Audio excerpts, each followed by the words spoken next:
He was charming, intelligent, handsome, the kind of man you'd trust to help you with a flat tire or walk you home at night. But behind that polite smile was one of the most calculated killers in modern history.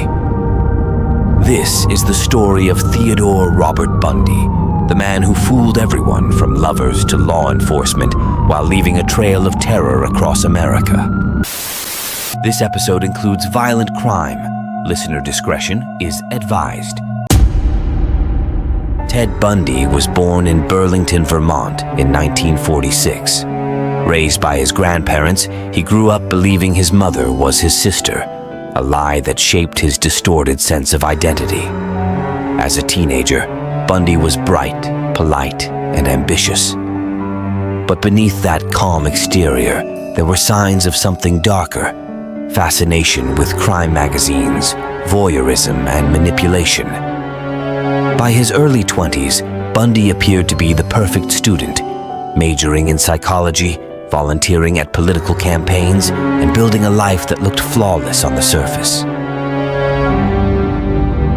Around 1974, women began vanishing in the Pacific Northwest. Young, intelligent, long-haired women disappearing without a trace.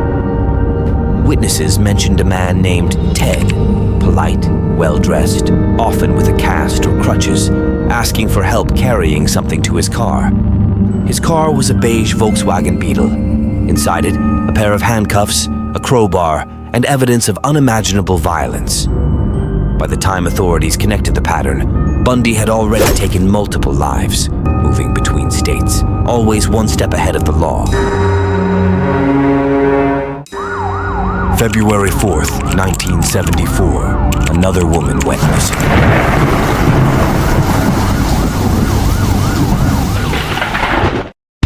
Bundy's charm was his disguise. He attended law school, blending seamlessly with society. But in August 1975, a traffic stop changed everything. A Utah Highway Patrol officer pulled him over. Inside the car, burglary tools, handcuffs, and masks. He was arrested, but authorities still didn't realize they had captured one of America's most prolific killers. Bundy escaped custody twice, once by jumping from a courthouse window, another by crawling through a hole in his cell ceiling. Each time, his escapes led to more deaths, more victims, and a growing sense of national horror. In January 1978, Bundy resurfaced in Florida. Within weeks, he broke into the Chi Omega sorority house at Florida State University. 2 women were murdered, 2 more brutally assaulted, all within 15 minutes. Days later, Bundy kidnapped and killed 12-year-old Kimberly Leach, his youngest known victim. The facade of control was gone. Bundy was spiraling, desperate, and reckless. When police finally stopped his stolen car, he told them, "I wish you had killed me." Bundy's trial was the first in U.S. history to be nationally televised. He chose to represent himself, using his legal studies to charm the courtroom and manipulate the media. Viewers were shocked, some even admiring him, calling him handsome and brilliant. But behind that smile was a man who confessed to over 30 murders, though experts believe the real number may be much higher. The judge, after sentencing him to death, told Bundy, "You made a good lawyer. I'd love to have you practice in front of me, but you went another way, partner. Take care of yourself." Psychologists described Bundy as a true sociopath, lacking empathy, guilt, or remorse. He studied his victims, rehearsed his actions, and treated murder like a performance. Bundy once said, "We are your sons and we are your husbands, and we grew up in regular families." It was both a warning and a confession, an acknowledgement that evil often hides in plain sight.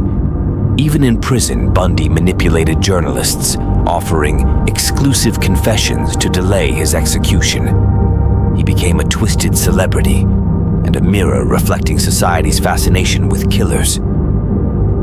On January 24th, 1989, Ted Bundy was executed in the electric chair at Florida State Prison. Outside, hundreds gathered, cheering, holding signs, celebrating justice.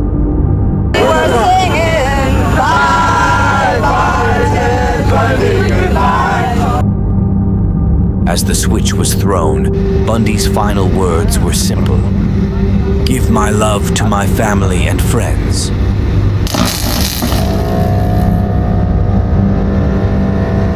For some, it was closure. For others, it was the end of a nightmare that had haunted America for 15 years. Ted Bundy's story isn't just about evil, it's about deception. A reminder that monsters rarely look like monsters. They smile, they blend in, and sometimes they're the ones we least expect.